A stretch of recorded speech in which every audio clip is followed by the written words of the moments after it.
Leo tujifunze somo la 23, vipimo vya maabara, somo la 23.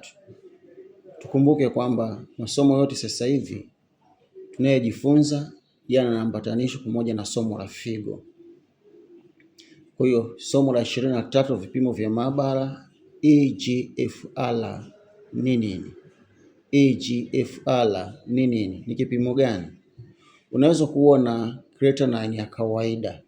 Tulijifunza habari za creatinine ya kawaida, lakini uwezo wa figo ukawa unapungua taratibu. Kwa hiyo basi tutajifunza somo hili la leo EGFR ili kujua umuhimu wake. EGFR ni nini? EGFR ni nini? Kifupi cha EGFR ni estimated glomerular filtration rate.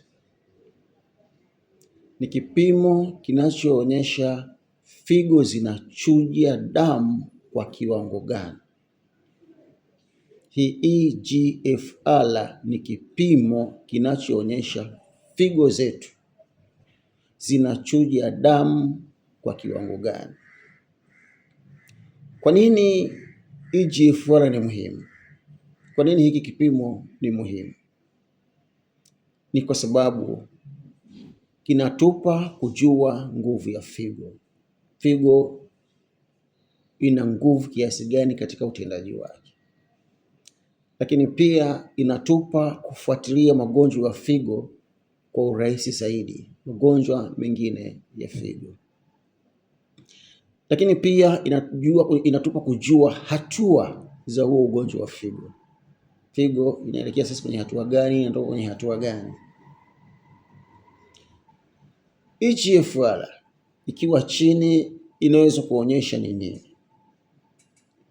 EGFR ikiwa chini inaweza kuonyesha nini au inamaanisha nini? Kwanza inamaanisha kwamba ni tayari ugonjwa wa figo, tatizo la figo. Lakini pia inaweza kuonyesha kisukari, kuna shida ya kisukari. Lakini pia inaweza kuonyesha BP, kama kuna tatizo la BP.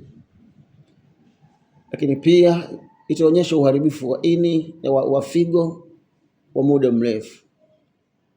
Kinaonyesha uharibifu wa figo kwa muda mrefu. Kwa hiyo creatinine tuliyojifunza haitoshi pekee kuonyesha tatizo la figo kwa mgonjwa, ila ikiwa pamoja na EGFR ndiyo huonyesha uwezo halisi wa figo na jinsi inavyofanya kazi.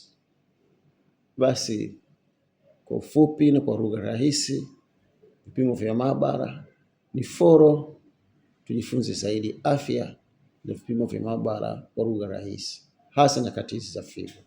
Asante.